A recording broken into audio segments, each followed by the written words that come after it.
ଆଉ ତାପରେ ସିଏ ତ ଗଲା ପରେ ପ୍ରଳୟ ହବ, ଯେବେ ଖୋଲିବ ସେବେ ପ୍ରଳୟ, ଏହା ତ। ଆଉ ପଞ୍ଚମ ଦ୍ୱାର କୋଉଠି ତମେ ତ ଦେଖିଲ, ପୂର୍ବ ଦ୍ୱାର, ପଶ୍ଚିମ ଦ୍ୱାର, ଉତ୍ତର ଦ୍ୱାର, ଦକ୍ଷିଣ ଦ୍ୱାର, ଚାରି ଦିଗରେ ତାର 4ଟି ଦ୍ୱାର ରହିଲା। ଆଉ କ'ଣ 10 ଦିଗରେ ତାର 10ଟା ଦ୍ୱାର ଅଛି କି? ତାହେଲେ ପଞ୍ଚମ ଦ୍ୱାର ଅଛି କୋଉଠି? ପଞ୍ଚମ ଦ୍ୱାରଟା ଅଛି, ତା ପଞ୍ଚମ ଦ୍ୱାର ଗୁପ୍ତରେ ଥିବ। ଖୋଜି ନା ଗୁପ୍ତରେ ନାହିଁ ତ, ଆଉ? ତାକୁ ଆମେ ଜାଣିପାରୁନି, ସେ ଅଛି ଦ୍ୱାର। ହଁ, ତମେ ପାଞ୍ଚଟା ଦ୍ୱାର ତାର ପଞ୍ଚମ ଦ୍ୱାର ଖୋଲା ହେଇଛି, କିନ୍ତୁ ସେତେବେଳକୁ ଆମେ ଯାଇପାରୁନି, ଜାଣିପାରୁନି। ଯୋଉ ସମୟରେ ପଞ୍ଚମ ଦ୍ୱାର ଖୋଲା ହେଇଛି, ତାର ପୂର୍ବ ଦ୍ୱାର କୋଉ ଦ୍ୱାର? ସିଂହ ଦ୍ୱାର। ଦକ୍ଷିଣ ଦ୍ୱାର ଅଶ୍ୱ ଦ୍ୱାର, ପଶ୍ଚିମ ଦ୍ୱାର ବାଘର ଦ୍ୱାର, ହଁ ଏପଟେ ରହିଲା ହାତୀ ଦ୍ୱାର। ଆଉ ରହୁଛି ଗୋଟାଏ ଦ୍ୱାର ହେଉଛି ତମର ଏ ସମୁଦ୍ର କୂଳରେ, ସେଇଟା ହେଉଛି ସ୍ୱର୍ଗ ଦ୍ୱାର। ମନେ ରଖିଥାଅ, ସେ ହେଉଛି ପଞ୍ଚମ ଦ୍ୱାର। ଏଠି ଗୋଟେ ନୂଆ ତତ୍ତ୍ୱ ଆପଣ କଲେ ଗଲା କି? ଆଉ ତା ଭିତରକୁ ଯିବ, ମନ୍ଦିର ଭିତରକୁ ଆପଣଙ୍କର 9ଟା ଦ୍ୱାର ଖୋଲା ହେଇଛି, ଗୋଟାଏ ଦ୍ୱାର ବନ୍ଦ ଅଛି। କୋଉଟା? ଇଏ ଗଲା ଭାରି 4ଟା ଦ୍ୱାର। 4ଟା ଏଟା ଗଲା ସିଧା 22 ପାହାଚ ଉଠିଲା ବେଳକୁ ଯୋଉ ତମେ ଏପଟେ ଯାଉଛ, ସେ ମନ୍ଦିର ଭିତରୁ ସିଧା ଯାଇପାରୁଛ? ବୁଲେଇ ଯାଉଛୁ। ସେ ଦ୍ୱାରର କବାଟ ସବୁବେଳେ ବନ୍ଦ ଅଛି ନା ଖୋଲା ଅଛି? ଦ୍ୱାର କବାଟ ବନ୍ଦ ରହେ, ସବୁବେଳେ ବନ୍ଦ ଅଛି। ଇଏ ଦ୍ୱାରଟା ସବୁବେଳେ ବନ୍ଦ ଅଛି ନା ଖୋଲା ଅଛି? ବନ୍ଦ ରହେ। 9ଟା ଦ୍ୱାର ସବୁବେଳେ ଖୋଲା, ସେଇ ଦ୍ୱାରଟା ତାର ବନ୍ଦ। ତତ୍ତ୍ୱ କଥା ସବୁ। କିନ୍ତୁ ଖାଲି ସତ୍ୟବାବୁ କହିଲେ ହବ ନା, ଯୋଉଟା ମୁଁ ଥରେ କହିଛି, ସାକ୍ଷ୍ୟ ଲକ୍ଷ୍ୟ ପ୍ରତ୍ୟକ୍ଷ ପ୍ରମାଣ।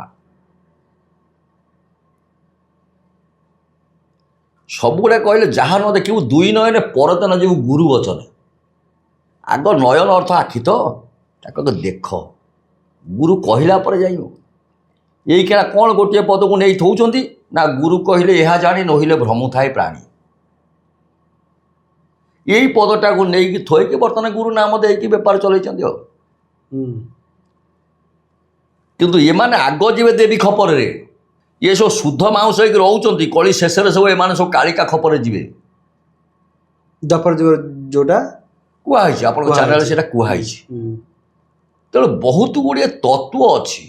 ଆଚ୍ଛା, ତାହେଲେ ଯୋଉ ଦ୍ୱାର କଥା ଆପଣ କହିଲେ, ସେଇ ସବୁ ମନେ ପଡ଼ିଲା ଯେ କି ଏମିତି ବି ତାହେଲେ ଗୋଟେ ସମୟ ଆସିବ, ଯୋଉ ସମୟରେ କି ମା ବିରଜାଙ୍କର ପଶ୍ଚିମ ଦ୍ୱାର ବି ଖୋଲିବ, ଏପଟେ ପାରଶ୍ୱର ମନ୍ଦିରର ଅମୁହାଁ ଦେଉଳ ଦ୍ୱାର ସେଟା ବି ଖୋଲିବ। ଏମିତି ଗୋଟେ ସମୟ ଅଛି, ଏଟା ସମୟ ଆସିବ, ଏଇଟା ଗୁପ୍ତ ରହିବ, କେହି ହଠାତ୍ ଜାଣିପାରିବେ ନା, କିନ୍ତୁ ଖୋଲିବ। ଲୋକ ଏକା କହିଲେ ବିରଜା ରଡ଼ି ଦେଲା, ବିରଜା ରଡ଼ି ଯାଇଛି। ଏଇ କେତେ ଜଣଙ୍କ କାନକୁ ଶୁଭିଛି, ନହେଲେ ସମସ୍ତଙ୍କ କାନକୁ ଶୁଭି ନାହିଁ। ଯୋଉଗୁଡ଼ାକ କହୁଛ ଲୋକଙ୍କୁ, ମାଳିକାରେ ମୋଦିଙ୍କ ବିଷୟରେ ଲେଖା ହେଇଛି ନା ହେଇନି? ଶୁଣନ୍ତୁ, କୌଣସି ନାଇଁ, ଆପଣ ତ ଅନେକ କିଛି ଗ୍ରନ୍ଥ ଅଧ୍ୟୟନ କରନ୍ତି, ରାତି ବିତି ଯାଏ, ଆପଣଙ୍କର ଶୋଇଲା ବେଳକୁ ଲେଟ୍ ସେଗୁଡ଼ାକ ମୁଁ କୌଣସି ରାଜନୀତିକ ନେତା ପଢିଛନ୍ତି କି? କ୍ଷମା କରିବେ, ବା ନରେନ୍ଦ୍ର ବା ଦାମୋଦର ଲେଖା ଅଛି କି? ଶୁଣନ୍ତୁ, କ୍ଷମା କରିବେ, ଯୋଉମାନେ ଆପଣଙ୍କର ବର୍ତ୍ତମାନ ସବୁ ରାଜନୀତି ଭିତରେ ଅଛନ୍ତି, ମୁଁ ତାଙ୍କ ନାଁକୁ ପରିପ୍ରକାଶ କରିପାରିବି ନାହିଁ। କାହିଁକି ପରିପ୍ରକାଶ କରିପାରିବି ନାହିଁ? ନା ଠିକ୍ ଅଛି, ପରିପ୍ରକାଶ କରିବେନି, କିନ୍ତୁ ଲେଖା ଅଛି, ଆପଣ ପଢିଛନ୍ତି। ସେମିତି ଶୁଣନ୍ତୁ, ଆପଣଙ୍କର ରାଜା ମନ୍ତ୍ରୀ, ଆମେ ଥରେ କହିଥିଲୁ, ନାରୀ ରାଜା, ନାରୀ ମନ୍ତ୍ରୀ, ନାରୀ ସେନାପତି, ନାରୀ ପାଖେ ଲୟ ରଖ, ଦେଖିବୁ ଦୁର୍ଗତି। ଆପଣଙ୍କର ରାଜା ବର୍ତ୍ତମାନ ନାରୀ କେହି ନାହାନ୍ତି ନା ଅଛନ୍ତି? ନାଇଁ, ଏକମାତ୍ର ଆମେ ଯଦି ଦେଖିବା ରାଷ୍ଟ୍ରପତି, ସିଏ ହେଉଛନ୍ତି ରାଷ୍ଟ୍ରର ପତି, ହେଉଛନ୍ତି ଯିଏକି ରାଜା। ନାରୀ ଆପଣଙ୍କର ମନ୍ତ୍ରୀ ହେଲେଣି, ନାରୀ ସେନାପତି ହେଲେଣି, ଆପଣ ଯୁଦ୍ଧ ବାହିନୀରେ ସବୁ ଜାଗାରେ ନାରୀ ପଶିଲେଣି, ପ୍ରମିଳା ରାଜ୍ୟ ଆପଣଙ୍କର ହେଲାଣି ନାରୀ ରାଜ୍ୟ। ତାହେଲେ ଆପଣ କହିବା କଥା ଏମିତି ଗୋଟେ ଟାଇମ୍ ଆସିବ, ସବୁ ମୁଖ୍ୟ ପୋଜିସନରେ ମହିଳା ବସିବେ, ସବୁ ଜାଗାରେ ମୁଖ୍ୟରେ ନାରୀ ରହିବେ,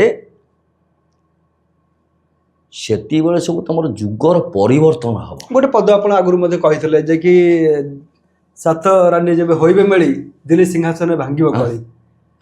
କହିଥିଲି, ସେଇ ପଦକୁ ବି ନେଇକି, ସେଇ ପଦକୁ ମଧ୍ୟ ନେଇକି ଆପଣଙ୍କର ଓଡ଼ିଶାର ସୁନାମଧନ୍ୟ ପ୍ରବକ୍ତା ମାନେ ବହୁତ ଗୁଡ଼ିଏ ପଦକୁ ଯେତେବେଳେ ଆପଣ କହନ୍ତି, ମୁଁ ତାକୁ ପୋଥିରୁ ଟିପିକି ଆଣିକି କିଛି ପଢ଼େ, ତାକୁ ମଧ୍ୟ ଯେତେବେଳେ ପଢ଼ନ୍ତି, ତାଙ୍କୁ ପଚାରିଛି ବହୁତ ଜଣକୁ, ମୁଁ କହିଲି ଆଜ୍ଞା, ଏ ପଦ ଆପଣଙ୍କ କେଉଁ ଗ୍ରନ୍ଥରୁ ଆଣିଲେ? ନା ନାଇଁ, ଆକୁ ଆମେ ପାଇଥିଲୁ, ଆପଣଙ୍କର ସେ ବାଦଲ ନନା ଜଣେ କିଏ, ସେ ସତ୍ୟଭଞ୍ଜ ମାଳିକାରେ କହିଥିଲେ, ଆଉ ସେଇ ପଦଟା ମିଳିଲାନି। ସେ ବାଦଲ ନନା ତ ମୁଁ ଚିହ୍ନି ନାହିଁ, ଆଉ ଟିକେ ଦୟାକରି ତାଙ୍କ ନମ୍ବର ଦେବେ, ଆମେ ତାଙ୍କ ସାଙ୍ଗେ ଯୋଗାଯୋଗ କରିବା। ପଚାରି ତେଣୁ ଆମେ ଦେଖିବା କେଉଁ ବହି, କାରଣ ତାଳପତ୍ର ପୋଥି ଭିତରୁ କେଉଁଟା ବାହାରିଲା, ତାକୁ ଆମେ, କାରଣ ସେ ତ ବହି ଛପା ହେଇନାହିଁ, আচ্ছা এটা হচ্ছে অপ্রকাশিত হ্যাঁ ନାଇଁ କି ତେବେ ତାହେଲେ ଆପଣ କ'ଣ ଲାଗୁଛି ଏମିତି ଗୋଟେ ସମୟ ଆସୁଛି ସମୟ ଆସିବ, ଟାଇମ୍ ଅଛି ବହୁତ ଗୁଡ଼ିଏ ସମୟ ଅଛି। 2 ବର୍ଷ 3 ବର୍ଷ ସେମିତି 5 କହିପାରିବେ, ବର୍ଷ କ୍ଷମା 10 କରିବେ, ବର୍ଷ। ସେମିତି କହିପାରିବେନି ନା। ସିଏ ମିଛ ସତ ଗପି କାରଣ ବର୍ତ୍ତମାନ ଆପଣ ଯେତେ ଗୁଡ଼ିଏ କଥା କହିବେ ସମୟ ରହିବନି। କାହିଁକି ଦେଖନ୍ତୁ, ଏଇ ଦେଖନ୍ତୁ ପଠାଣି ସାମନ୍ତଙ୍କ ଭଳିଆ ଜଣେ ଜ୍ୟୋତିଷ ସୃଷ୍ଟିରେ ଆଉ ଜନ୍ମ ହେବେ? ସେ କହିଦେଇଥିଲେ ନଅଙ୍କ ଦୁର୍ଭିକ୍ଷ ହବ ବୋଲି।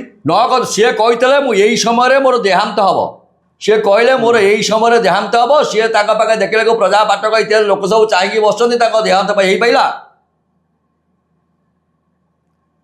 ପ୍ରଭୁ ଚାହିଁ ନ ଚାହିଁଲେ ହେଇପାରିବ? କହିଲା ଜନ୍ମ ମୃତ୍ୟୁ ବିଭାଗଞ୍ଚ ଦୁଃଖ ସୁଖ ସମୁଦ୍ଭବ ତସ୍ୟ କର୍ତ୍ତାର ଈଶ୍ୱର ବୃଥା ଭ୍ରମନ୍ତି ମାନବା। ଜନ୍ମ କାହା ହାତରେ ଅଛି?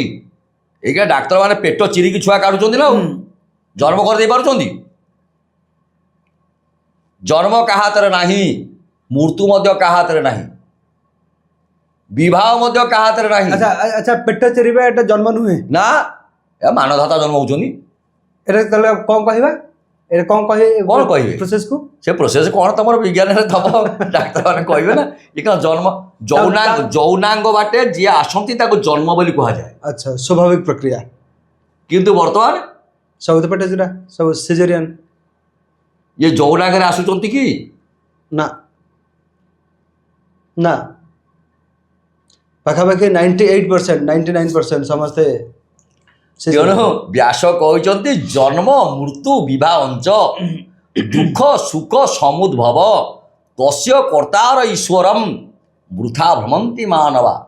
ଜନ୍ମ କାହା ହାତରେ ନାହିଁ, ପ୍ରଭୁ ହାତରେ। ମୃତ୍ୟୁ କାହା ହାତରେ ନାହିଁ, ପ୍ରଭୁ ହାତରେ। ଆଚ୍ଛା ବିବାହ କାହା ହାତରେ ନାହିଁ, ପ୍ରଭୁ ହାତରେ। ଦୁଃଖ କାହା ହାତରେ ନାହିଁ, ସେଇ ପ୍ରଭୁ ହାତରେ। ସୁଖ କାହା ହାତରେ ନାହିଁ, ସେ ପ୍ରଭୁ ହାତରେ। କିନ୍ତୁ ଆମେ ଯଦି କହିବା ଆମ ହାତରେ ଜନ୍ମ, ଆମ ହାତରେ ମୃତ୍ୟୁ, ଆମ ହାତରେ ସବୁ, ତେଣୁ ପ୍ରଭୁ ରାଗିବ ନାହିଁ। ଆଚ୍ଛା ମାନେ ପଠାଣି ସାମନ୍ତ ଯେତେବେଳେ କହିଥିଲେ ଏଇ ଡେଟ୍ରେ ମୋର ମୃତ୍ୟୁ ହେବ, ସେଟା ହେଲା ନାହିଁ। ହେଲା କି ତାଙ୍କର? କିନ୍ତୁ ଯେତେବେଳେ ସେ ସମୟରେ 1866 ମସିହାରେ ଯେଉଁ ପାଞ୍ଜି ବାହାରିଥିଲା, ସେ ସମୟରେ କୌଣସିଟି ପାଞ୍ଜି କହିନଥିଲା ଯେ କି ନଅଙ୍କ ଦୁର୍ଭିକ୍ଷ ପଡ଼ିବ ବୋଲି। କେବଳ ପଠାଣି ସାମନ୍ତଙ୍କ ପାଞ୍ଜି କହିଥିଲେ ନଅଙ୍କ ଦୁର୍ଭିକ୍ଷ ପଡ଼ିବ। ରାଜା ସେଥିପାଇଁ ତାଙ୍କୁ ଆୱାର୍ଡ ବି ଦେଇଥିଲେ। ପାଞ୍ଜିର ଗଣନା ଶତକଡ଼ା ଆପଣଙ୍କର 90 ଭାଗ ଠିକ୍। କାରଣ ବର୍ତ୍ତମାନ ଦେଖନ୍ତୁ, ବର୍ତ୍ତମାନ ଯେଉଁ ପାଞ୍ଜି ଆସିଛି ସେଥିରେ ବି ହଁ ହଁ ଆପଣ ଆସନ୍ତୁ, ମୋ ପାଖରେ ବର୍ତ୍ତମାନ 9ଟା ପାଞ୍ଜି ଅଛି। 9ଟା ପାଞ୍ଜି, ସବୁ ପାଞ୍ଜି, କିଛି ଛାଡ଼ିନାହାନ୍ତି ଆପଣ? 9ଟା ପାଞ୍ଜି ମୋ ପାଖରେ ଅଛି। ଆପଣଙ୍କୁ ଗୋଟି ଗୋଟି ମିଳେଇକି ଦେଇଦେବି। ଆପଣ ପାଖକୁ ଥରେ ବର୍ଷେ ମଧ୍ୟ ନାଇଁ ସେଥିରେ ତାରତମ୍ୟ କାହିଁ ଆସୁଛି? କୋଉଥିରେ? ଯେଉଁ 9ଟା ଯାକ ପାଞ୍ଜି ଅଲଗା ଅଲଗା ସବୁ ବାହାରୁଛି ସବୁ। ଏଥିପାଇଁ କି ଆମେ ମଧ୍ୟ ତମରି ଚ୍ୟାନେଲରେ ମଧ୍ୟ ଥରେ କହିଥିଲୁ, ମୁକ୍ତିମଣ୍ଡପକୁ ଏବଂ ଶଙ୍କରାଚାର୍ଯ୍ୟଙ୍କୁ ମଧ୍ୟ ହାତ ଯୋଡ଼ିକି ନିବେଦନ କରିଥିଲୁ, ତମେ ପ୍ରତ୍ୟେକ ପାଞ୍ଜିବାଲାଙ୍କୁ ଡାକିକିରି ଗୋଟାଏ ନିର୍ଦ୍ଦିଷ୍ଟ ସମୟକୁ ଗୋଟାଏ କରନ୍ତୁ। ବର୍ତ୍ତମାନ ଯେ 9ଟାକ ପାଞ୍ଜି ରହୁଛନ୍ତି ନା, ଆମର ଯେତେ ଗଣନାକାର ମାନେ ରହିଲେ ତାଙ୍କର ସବୁ ରହୁଛି ସବୁ ଭୁଲ। ଏଇକା ଯାଆନ୍ତୁ ପ୍ରତ୍ୟେକ ପାଞ୍ଜିକି ଦେଖିବେ, ମୁକ୍ତିମଣ୍ଡପ ପଣ୍ଡତ ସଭା, କେଉଁଠି ସଂସ୍କାର କମିଟି, କେଉଁଠି ସେବକ କମିଟି, ଏମିତି ସବୁ ପାଞ୍ଜି। ବର୍ତ୍ତମାନ ଆମେ ଯେଉଁ ଦେଖୁଛୁ ଯେ କି ସବୁ ଯୋଡ଼ା ପଡ଼ୁଛି, ଆଗରୁ ଏଇଟା ଯୋଡ଼ା ପଡ଼ୁଥିଲା କି? ହଁ, ବହୁତ ପୁରୁଣା ପାଞ୍ଜି ଖେଳୁନାହାନ୍ତି, ପଡ଼ିଛି। ବର୍ତ୍ତମାନ ସବୁଠି ବେଶୀ ପଡ଼ୁଛି ନା। ପ୍ରତ୍ୟେକ 4 ବର୍ଷରେ ଥରେ ଗୋଟିଏ ଦୋମାସୀ ପଡ଼ିବ। ଯେଉଁ ଦୋମାସୀ ପଡ଼ିବ, ଥରେ ଗୋଟେ ମୋତେ ଦୋମାସୀରେ ଗୋଟେ ଦେଇଥିଲେ ତମକୁ ହିସାବ, କାହିଁ ମୋର ମନେ ପଡ଼ିଯାଉଛି। କ'ଣ ହିସାବଟା? 356 ଦିନରେ ତମର ହେଉଛି ଚାନ୍ଦ୍ରାୟଣ ମାସ। ଚାନ୍ଦ୍ରାୟଣ ବୋଲେ ଚନ୍ଦ୍ରକର ମାସ ଭିତରେ 256 ଦିନ। 356 ସୂର୍ଯ୍ୟଙ୍କର ମାସ ହିସାବରେ ହେଉଛି 365। ଆଚ୍ଛା ଆଚ୍ଛା 64 ଦିନ ଗୋଟାଏ ବେଳା କେତେ ଦଣ୍ଡ ସେ ଗୋଟେ ରହୁଛି। 364 ଦିନ କେତେ ଦଣ୍ଡ, ତେଣୁ 365 ଦିନ ଧରାଇଛି। ଆଚ୍ଛା ଏଇଟା ଯୋଉଟା ରହିଲା ଯେ କି ଯେଉଁ 9 ଦିନ ରହିଲା, ଇଏ 9 ଦିନଟା ପୁଣି କେଉଁଠି ଆଡଜଷ୍ଟ ହେବ ନା, ଗୋଟେ ଦୋମାସୀ ଯେତେବେଳେ ତମର ଆସେ, ଅଧିମାସ ବୋଲି ଆକୁ କୁହାଯାଏ। ଏଇଟା ପୁରୁଷୋତ୍ତମ ମାସ ବୋଲି କୁହାଯାଏ। ଆଚ୍ଛା ଇଏ ଅଧିମାସରେ 3 ବର୍ଷ କେତେ ଦିନରେ ଗୋଟାଏ ତମର ଦୋମାସୀ ପଡ଼ିଯାଉଛି। ସେଇଟା 4 ବର୍ଷ ବୋଲି କୁହାଯାଉଛି, ଧରାହେଇଛି। 9 3 27 ଦିନ। ଯେତେ ଗୁଡ଼ିଏ ମାସ ତମେ ଦେଖିବ ଦୋମାସୀ ଗଣିବ, ଏଇଟା 28 ଦିନ ହେଉଥିବ। 28 days। ଆଚ୍ଛା ପାଞ୍ଜି ଯଦି ଆପଣଙ୍କ ଘରେ ଅଛି ଗଣନ୍ତୁ ଦେଖିବେ, ସେଟା 28 ଦିନ ହେଉଥିବ। କିନ୍ତୁ ତା ଭିତରେ ଯଦି ତମେ ବର୍ତ୍ତମାନ କହିବ ହିସାବ କରିକି ଦେବ, ମୋତେ କାହିଁ ପାଞ୍ଜିର ଗଣନା ହିସାବ ପ୍ରତି ବହୁତ ଭଲ ଲାଗେ ଦିବାକର ମିଶ୍ରଙ୍କର। ହଁ ସିଡିଏ ସିଏ ଜଣେ ଉଚ୍ଚକୋଟୀର। ଯେତେବେଳେ ଟିକେ ମୋର କିଛି ସନ୍ଦେହ ହୁଏ ମୁଁ ସାଙ୍ଗେ ସାଙ୍ଗେ ଫୋନ୍ କରି ପଚାରିଦିଏ, ଭାଇ ନା ଏଇଟା ସେଇଟା ମୋତେ ଟିକେ କୁହନ୍ତୁ। ଯେଉଁଟା ସନ୍ଦେହ ହେବ ସେ ସାଙ୍ଗେ ସାଙ୍ଗେ ମୋତେ କହିବେ, ସେଥିରେ ଗୋଟାଏ ମିନିଟ୍ ଏପଟ ସେପଟ ବି ଦେବେ ନାହିଁ। ଓଡ଼ିଶାର ସେ ଜଣେ ସୁନାମଧନ୍ୟ ହଁ ଜ୍ୟୋତିଷ ଶାସ୍ତ୍ରବିତ୍। ଜ୍ୟୋତିଷ ଶାସ୍ତ୍ର କାହିଁ ମାଳିକାବିତ୍ ହଁ ଅଛି ତାଙ୍କର ମାଳିକା ବି ଅଛି। ଭଲ ମାଳିକାବିତ୍ ସିଏ ଯଦି କହିବେ ସମସ୍ତଙ୍କ ମୁହଁ ବନ୍ଦ କରିଦେବେ। ହଁ, ତେଣୁ ମୋତେ କାହିଁ ତାଙ୍କ କଥା ଗୁଡ଼ା ଭଲ ଲାଗେ, ଶ୍ରୀଧର ଆଚାର୍ଯ୍ୟଙ୍କ କଥା ଗୁଡ଼ା ଭଲ ଲାଗେ। ତାଙ୍କର ବି ଅଛି। ମୁଁ ମଧ୍ୟ ତାଙ୍କ ପାଖକୁ ସବୁ ଯାଏ ବେଳେ ବେଳେ। ଆଚ୍ଛା ଯେଉଁଟା ମୋର ବୁଝିବାକୁ ଥବ, ମୋର ସତ୍ୟ ପାଖରୁ କିଛି ବୁଝିବାର ଅଛି, ଆସିବେ।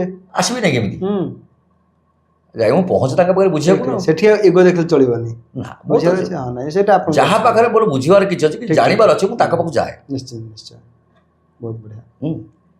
ତେଣୁ ଏତିକି ବୁଝିବା। କିନ୍ତୁ ଆମେ କ'ଣ କରୁଛେ ନାଇଁ ତବେ ଯୋଉଟା ମାଳିକା ପ୍ରମାଣ ଦଉଛି ଯେ କି ଏମିତି ଗୋଟେ ସମୟ ଆସିବ ଯେ କି ନା, ସମୟ ଆସିବ ଲେଖିଛନ୍ତି ବଣାଙ୍କର ମାନେ ବଣା ହେଇଯିବେ, ତିଥି ଲଗ୍ନ ନ ମିଳିବ। ସବୁ। ଏବେ ଆପଣଙ୍କ ଦେଖୁନାହାନ୍ତି ତିଥି ଲଗ୍ନ ରହୁଛି, ରହୁନି। ଏଇ ଯେଉଁ ତିଥି ଲଗ୍ନ ରହୁନାହିଁ, କାହିଁକି ରହୁନାହିଁ ନା 5 ପ୍ରକାର, ତମେ ଯେଉଁ 9 ପ୍ରକାର ପାଞ୍ଜି କେତେବେଳେ ମିଳାଅ, ମୋ ପାଖେ 9ଟା ଅଛି, ଆଉ ଯାହା ପାଖେ ଯାହା ଥବ ସବୁଯାକ ଉପରେ ଗୋଟିଏ ପାଞ୍ଜି ଆପଣ ଯଦି ଆଣିବେ, ସେଥିରେ ବାହାଘର ତିଥି ବେଶୀ ନାହିଁ, କୋଉଥିରେ ବ୍ରତଘର ତିଥି ବେଶୀ ନାହିଁ, ଘର ପ୍ରତିଷ୍ଠା ବେଶୀ ନାହିଁ। ତେଣୁ ସେ ପାଞ୍ଜି କିଏ ବ୍ରାହ୍ମଣ ମାନେ କିଣିବେ ନାହିଁ, କି ଜ୍ୟୋତିଷ ମାନେ କିଣିବେ ନାହିଁ। ସେ ପାଞ୍ଜି ହେଉଛି ସାମନ୍ତ ଚନ୍ଦ୍ରଶେଖର ପଞ୍ଜିକା। ପଞ୍ଜିକା ଆଚ୍ଛା। ହଁ, ସେ ଗୋଟିଏ ପାଞ୍ଜି ଆପଣ ଦେଖନ୍ତୁ, ନିର୍ଭୁଲ ଗଣନା ଆସୁଛି। ଏବେ ବି ବର୍ତ୍ତମାନ ଟାଇମରେ ବର୍ତ୍ତମାନ ବି ସେ ଗଣନା ବି ନିର୍ଭୁଲ ଆସୁଛି। ତାକୁ ଆମର ଭୁବନେଶ୍ୱର କଲେଜ ଗୋଟେ ତାକୁ ଛାପୁଛନ୍ତି। ବାବା ଖୁବ ସୁନ୍ଦର। ହଁ, ତାକୁ ଆପଣ ଦେଖିବେ, ଆପଣଙ୍କ ଛାତ ଉପରେ ବସିଯିବେ, ପାଞ୍ଜି ଥୋଇବେ, ତାକୁ ଥୋଇବେ, ଆଉ ଗୋଟିଏ ରାଧାରମଣ ପୁସ୍ତକାଳୟର ଗୋଟିଏ ପାଞ୍ଜି ଗୋଟିଏ ଅଛି ଆମର ଖଡ଼ିରତ୍ନ ପଞ୍ଜିକା, ତାକୁ ଥୋଇବେ। ଏ ଦୁଇଟାକ ପାଞ୍ଜି ଥୋଇବେ। ଆଡ଼େ ସୂର୍ଯ୍ୟ ଉଦୟ ଆମ ଜଗତସିଂହପୁର ପାଇଁ କେତେରେ ଅଛି ତାକୁ ଦେଖିବେ, ଘଣ୍ଟାକୁ ଚାହିଁବେ, ଦେଖିବେ ସୂର୍ଯ୍ୟ ଉଦୟ ଠିକ୍ ଆସୁଛି ନା। ଆଚ୍ଛା ଆଚ୍ଛା ଆଚ୍ଛା ପୁରା ରାଇଟ୍ ଟାଇମ୍ ଆସିବ। ପୁରା ରାଇଟ୍ ଟାଇମ୍ରେ। ମୁଁ ଏଇଟା ପରୀକ୍ଷା ମଧ୍ୟ କରିସାରିଲିଣି। ହଁ, ଯଦି ସୂର୍ଯ୍ୟ ଉଦୟ ତମର ଠିକ୍ ନ ଆସିବ, ସୂର୍ଯ୍ୟ ଅସ୍ତ ଠିକ୍ ନ ଆସିବ, ଆପଣ ଜାତକ ଠିକ୍ ହେବନି। ହଁ ଠିକ କଥା। ଏଇଖିଣା ଆମେ ଗୋଟେ ଜାତକ ତିଆରି କରିଦେଉଛୁ, ଆପଣଙ୍କ ସେଠି ଭୁଲ ହେଲା, ଏବେ କାଲି ସକାଳେ କହିବେ କ'ଣ ସେ ବାଦଲ ନାପକୁ ଆମେ ଯାଇଥିଲୁ, ସେ ଜାତକଟା ଆମର କରିଦେଲେ, ମୋ ପୁଅର ମିଶୁନାହିଁ, ମୋ ଝିଅର ମିଶୁନାହିଁ, ଆକୁ ଆପଣ ମିଳାନ୍ତୁ। ଆମେ ତ କେବଳ ବର୍ତ୍ତମାନ ଖଡ଼ିରତ୍ନ କୋହିନୂର ଏଇ ପାଞ୍ଜି ଭିତରେ ଯାଉଛୁ, କାହିଁକି ନା ପୁଳେ ବାହାଘର ତିଥି, ପୁଳେ ବ୍ରତଘର ତିଥି, ପୁଳେ ଘର ପ୍ରତିଷ୍ଠା ତିଥି ଅଛି। ଆଉ ଶ୍ରୀକ୍ଷେତ୍ର ପଞ୍ଜିକା କେମିତି କ'ଣ ଅଛି? ଶ୍ରୀକ୍ଷେତ୍ର ପଞ୍ଜିକା ଭଲ, କିଛି ଖରାପ ନାହିଁ, ଭଲ ଚଳନୀୟ। ଆଚ୍ଛା, ତେବେ ସେପଟେ ଯୋଉ ରହିଛି ଆମ ମା ବିରଜାଙ୍କର ଯୋଉ ରହିଲେ ପଞ୍ଜିକା, ସେଟା ଟିକେ ଆମକୁ ଅଲଗା। ବିରଜା ପାଞ୍ଜି କିଛି ଅଲଗା ନାହିଁ, ଆମ ରାଜାଙ୍କର। ସେଥିରେ ଆମ ରାଜାଙ୍କର ସବୁ ଦିଆ ହଉଛି। ପୁରୀ ରାଜାଙ୍କର। ଆଚ୍ଛା, ପୁରୀ ରାଜାଙ୍କର ଅଙ୍କ। ଆଚ୍ଛା, ସେଠି ବି ସେଇ ଅଙ୍କ, ସେଇ ଅଙ୍କ। ସମସ୍ତେ କହନ୍ତି କିନ୍ତୁ ଅଲଗା ଅଙ୍କ। ଅଙ୍କ ନାହିଁ, ଅଲଗା ଅଙ୍କ ଅଛି, ସେ କିନ୍ତୁ ପ୍ରଘଟ ହେବାକୁ ନାହିଁ।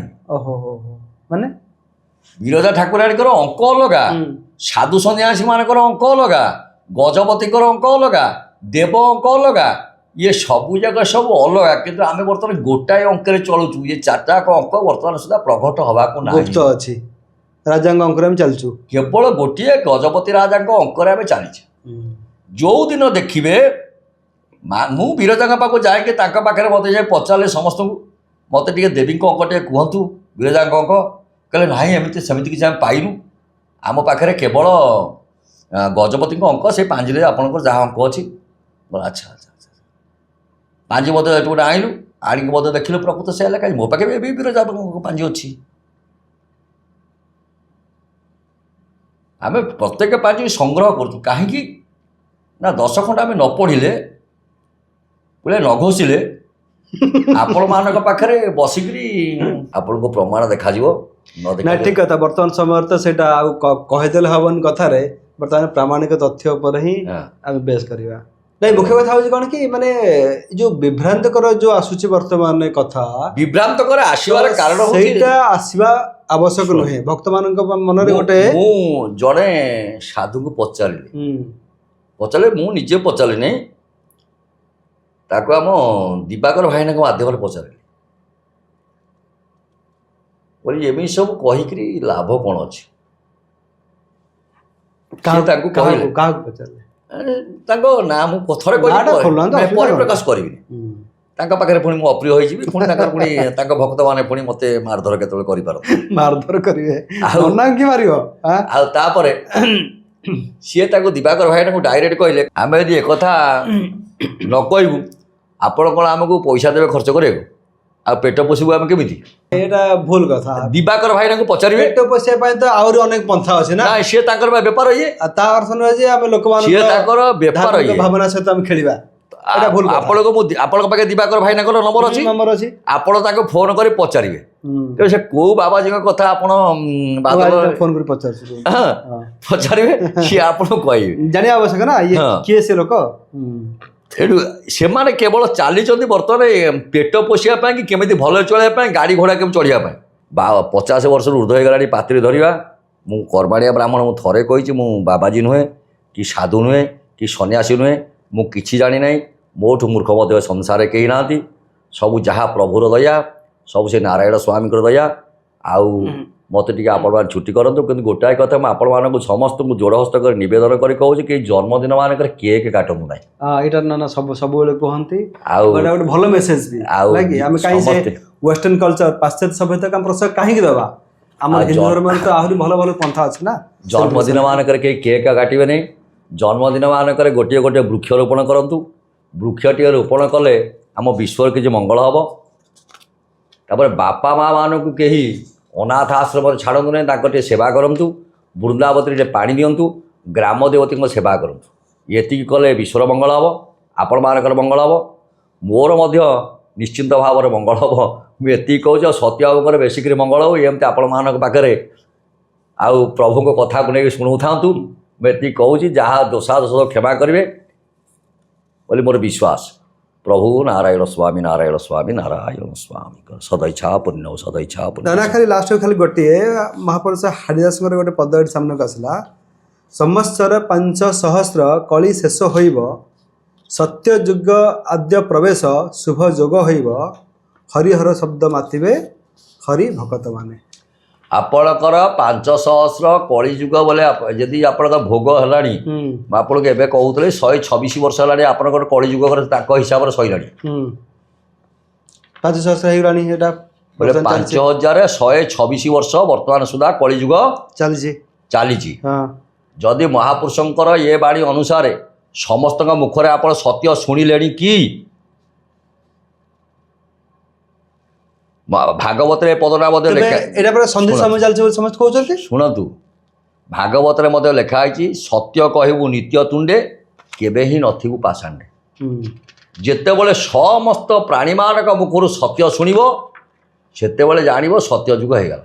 ଖାଲି କହିଦେବାଟା କଥା ନୁହଁ। ତେବେ ହାରିଦାସଙ୍କର ମାଳିକା ଯାହା ପ୍ରମାଣ ଦେଉଛି ଯେ କି ଫୁଟିବ ନାହିଁ କମଳ ଫାଟିଯିବ ମାଟି, 67ରେ ପାଇବୁ ଯେ ଏହି ପ୍ରମାଣଟି। 67 ବର୍ତ୍ତମାନ କୋଉ ଅଙ୍କ? ଏଇଟା ରାଜାଙ୍କ ଅଙ୍କ ତ? ରାଜାଙ୍କ ଅଙ୍କ 67 ପଳେଇଲାଣି, ହେଲାନି କାହିଁକି? କୋଉ 67? ଦିବ୍ୟସିଂହ କେତେ ଗଲେଣି ଆପଣଙ୍କର? ଆପଣ ଯଦି କହିବେ ଏଇ ରାଜା, ଇଏ ତ ଚତୁର୍ଥ ଦିବ୍ୟସିଂହ ଦେବ।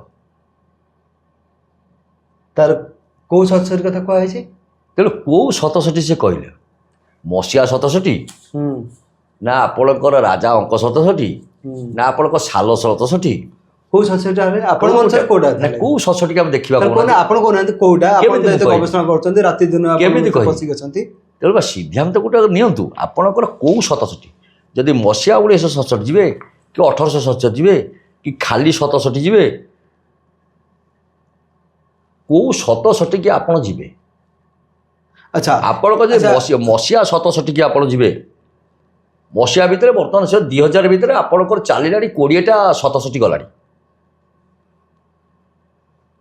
ଯଦି ଦିବ୍ୟସିଂହ ଦେବଙ୍କ 67 କି ଯିବେ, ଆପଣଙ୍କର ଗୋଟିଏ 67 ଗଲା। ଏବେ ବର୍ତ୍ତମାନ ଚାଲିଛି 69 ଏବେ ଚାଲିଛି, ଗଲାଣି 67 ଗଲାଣି ଭାରି 69 ଚାଲିଛି ଏବେ। ଆପଣଙ୍କର ଏ 67ରେ ଆପଣଙ୍କର କମଳ ଫୁଟି ନାହାନ୍ତି, ମାଟି ଫାଟି ଯାଇଛନ୍ତି। ଏଇଟା ହେଇନି ନା, ସେଥିପାଇଁ ତ ଆମେ କହୁଛୁ ଏଇଟା ତ ହେଇନି। 67 ନହେଲା 68 ଏବେ ହେଇନି, 69 ବର୍ତ୍ତମାନ ଚାଲିଛି। ଥରେ କୁହାଯାଉଛି ଯେତେବେଳେ ହବ ସେତେବେଳେ କେହି ଜାଣିବେ। ଏଇଟା ତ ହାରିଦାସ ମହାପୁରୁଷ କହିଥିଲେ। ଆଚ୍ଛା, এইটাକୁ ଅଚ୍ୟୁତାନନ୍ଦ ତାଙ୍କ ଭାଷାରେ ଲେଖିଲେ ଯେ କି ପଙ୍କିଳ ଯେ ଶୁଷ୍କ ହୋଇବ ପଙ୍କ ଫାଟିଣ ଯିବ ପାଣି ନ ପଡ଼ିବ ମହିରେ 3 ବର୍ଷ ଯିବ। ନାଇଁ ତାହେଲେ ଏଇ ଯୋଉ ଜଳ ନ ପଡ଼ିବ ଆପଣଙ୍କର ବର୍ତ୍ତମାନ ଦେଖନ୍ତୁ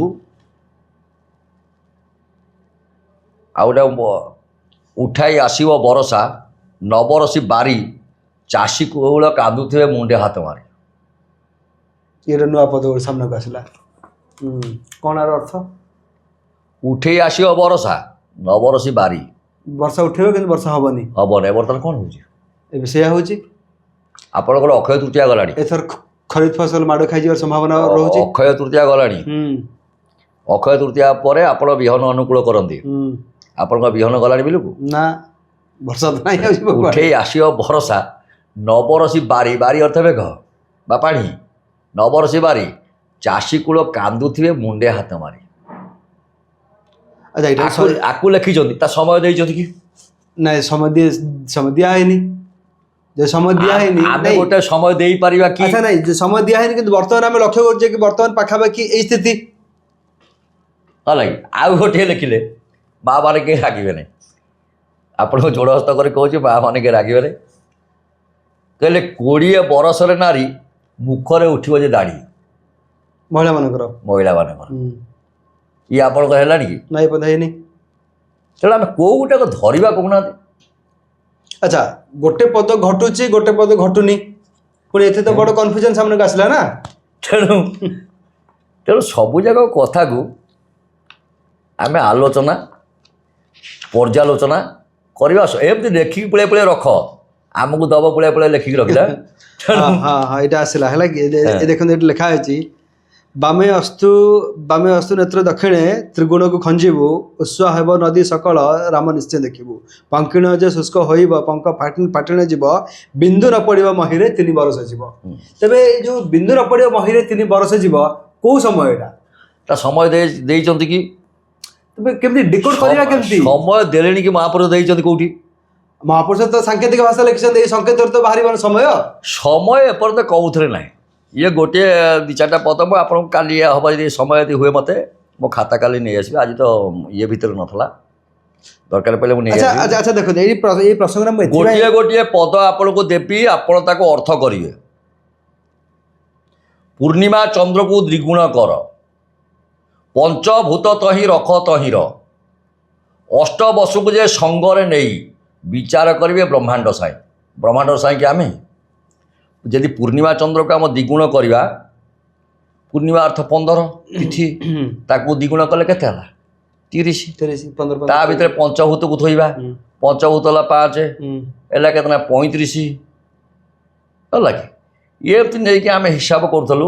ସିଏ ଗୋଟେ ବାହାରିଥିଲା ଆମର ସେତେବେଳେ 50 ଅଙ୍କ ନା 52 ଅଙ୍କ ହିସାବ କରୁଥିଲେ। କାଗଜ ନେଇ ଆସିବି, ସେଗୁଡ଼ା ଏଇଖିଣା ହଠାତ୍ ସେଗୁଡ଼ା ମନେ ପଡ଼ୁନି।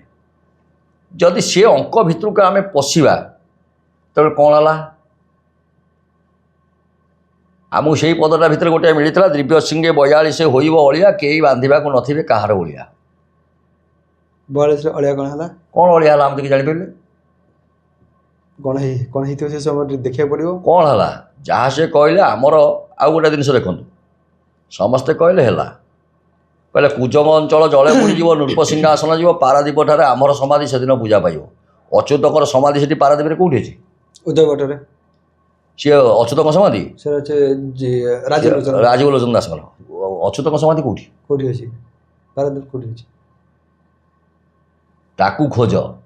ସିଏ ପୂଜା ପାଇବ ଯେଉଁଥିରେ କୁଜଙ୍ଗ ଅଞ୍ଚଳ ଜଳ ବୁଡ଼ିଯିବ, କୁଜଙ୍ଗ ଅଞ୍ଚଳ ପର୍ଯ୍ୟନ୍ତ ଜଳ ପଳେଇ ଆସିବ। ସିଏ ହେଲାଣି ଯୋଉଟା ହେଇଥିଲା 99 ସାଇକ୍ଲୋନରେ? ସିଏ ନୁହଁ। କାହିଁ ସେଟା କାହିଁ ନୁହଁ? ବୁଡ଼ିଯିବ। ତ ବୁଡ଼ି ଥିଲା ନା, ପାଣି ତ ପଳେଇ ଆସିଲା ନା। ପାଣି କାଲି ପଳେଇଲା, ବୁଡ଼ି ନାହିଁ। ପାଣି ପୁଣି ବ୍ୟାକ୍ କଲା। ପୁଣି ପାଣି ଆପଣଙ୍କ ଦଳେଇ ଆସିଲାଣି। ଦଳେଇ ଭାଙ୍ଗିଥିଲା 82ରେ। ଭାଙ୍ଗିଲା ନା? ଦଳେଇ ଭାଙ୍ଗିବା କଥା ତ କୁହାଇ ନାହିଁ। ଆଉ ନା, ପାଣି ଆସିବ। ମାନେ ଯୋଉଟାକୁ ଆପଣ କହୁଛନ୍ତି ହୀରା ପାରା ଦୁହେଁ ଏକତ୍ର ହୋଇବେ ମୋର। ପାଣି ଆସିବ, ଦଳେଇ ପାଖରେ ପହଞ୍ଚିବ, ଗୁପ୍ତ ବୃନ୍ଦାବନ ଧ୍ୟାନକୁ ଦର୍ଶନ କରିବ। ସେ ସମୟ କେତେବେଳେ କିଏ କହିବ? ନାଇଁ, ଯୋଉ ପାଣି ଆସିବ ଏଇଟା ହୀରାକୁଦ ବନ୍ଧରେ ପାଣି ଆସିବ ନା ସମୁଦ୍ର ପାଣିଟା ଆସିବ? ଉଭୟ ଦିଟାକ ସେଇଠି ଭେଟ ହେବେ। ତାମାନେ ଆପଣ କହିବା କଥା ଏଇଟା ସେଇ ଟାଇମ ଯୋଉ ସମୟରେ ବଡ ବନ୍ଧେଇ ଭାଙ୍ଗିବ ଆଉ ଯୋଉ ସମୟରେ ନା, ସୁନାମୀ ମୁଁ ବନ୍ଧେଇ କହୁନି। ଆସିବ। ନା ଠିକ ଅଛି, ମାଳିକା କଥା ଯାହା ଆମେ ଯଦି କୁହା ହେଇଥିଲା ଆପଣଙ୍କୁ, ଏଇଟା ବୋଧେ 18 ମସିହାରେ ବୋଧେ କୁହା ହେଇଥିଲା। ହଁ ନାଇଁ ନାଇଁ, ତା ଅର୍ଥ ଏଇଟା ଗୋଟେ ମାନେ ଟାଇମ ଲାଇନ ତ ଗୋଟିଏ, ସେଇ ଟାଇମରେ ହୀରାକୁଦ ବନ୍ଧ ଭାଙ୍ଗିବ ହଁ, ଆଉ ସେଇ ଟାଇମରେ ନା, ସମୁଦ୍ର ମାଡ଼ିବ। ସେମିତି ସମୟ କି ଦେଇନାହାନ୍ତି, ଆମେ କହିପାରିବାନି। ନହେଲେ ଦେଖନ୍ତୁ ତାର ଅର୍ଥଟା କଣ ଯେ, ଦେଖନ୍ତୁ ତ ପଦଟା ହଉଛି ଆପଣ କହିବେ ବର୍ତ୍ତମାନ ପଦ ପଢା ହେଇଛି, ପଦ ଲେଖା ହେଇଛି, ପଦ ଆମେ ପଢି ଦେଇଛୁ। ଆପଣ କହିବେ ଆମର 2026 ହେଲା, ନାଇଁ ଠିକ ଅଛି, 28 ହେଲା କି 35 ହେଲା କି ନା ଯଦି ଟାଇମ ଲାଇନ ଆମ ପାଖରେ ନାହିଁ, ତାର ଅର୍ଥଟା ତ ସେଇଆ ନା, ହୀରା ପାରା ଦୁହେଁ ଏକତ୍ର ହୋଇବେ ମୋର ଧାନକୁଦ ଠାରେ, ତାମାନେ ଧାନ ପୀଠ ଠାରେ, ଧାନ ପୀଠ ଠାରେ, କୁଦ ଠାରେ ବି ଲେଖା ହେଇନି, ଧାନ ପୀଠ ଠାରେ, ଧାନ ପୀଠ ଠାରେ। ଧାନ କୁଦ ଧାନ ପୀଠ ଗୋଟେ ତ, ସବୁ ସେ ଗୋଟାଏ। ଗୋଟାଏ ତ, ଠିକ ଅଛି। ଦଳି ଘାଇ ବୋଲି ଆମେ ଏଇଟା ମାନିବା। ହଁ, ତେଣୁ ଯୋଉ ଗୋଟା ନହେଲେ ଏଇଟା ଦଳି ଘାଇ ବୋଲି ମାନିବା ନା କଣ କେମିତି? କୋଉଟା ଏଇ ଯୋଉ ସେ ତ ଧାନ ପୀଠରେ ଭେଟ ହେବ ବୋଲି ସେ କହୁଛନ୍ତି, ଆମେ ଦଳେ ଖାଇ ବୋଲି କେମିତି କହିବା? ଦଳି ଘାଇ ପୀଠ ଡିଷ୍ଟାନ୍ସ କେତେ? 500 ମିଟର ହବ। 5 ମିଟର ହେଲେ ଏକା କଥା ନା। ହଉ, ତେଣୁ ହଉ, ଆଉ ଟିକେ ଛୁଟି କରନ୍ତୁ। ଆଡେ ଫୋନ ଗୁଡା ବହୁତ ନା ଆସୁଥିବ। ନା, ଯାହା ହଉ ନା ଭଲ ଲାଗିଲା, ଯାହା ହଉ ଆପଣଙ୍କ ସହିତ କଥା ହେଲେ ବହୁତ ଗୁପ୍ତ ନୂଆ ନୂଆ ପଦ ବି ସାମ୍ନାକୁ ଆସେ।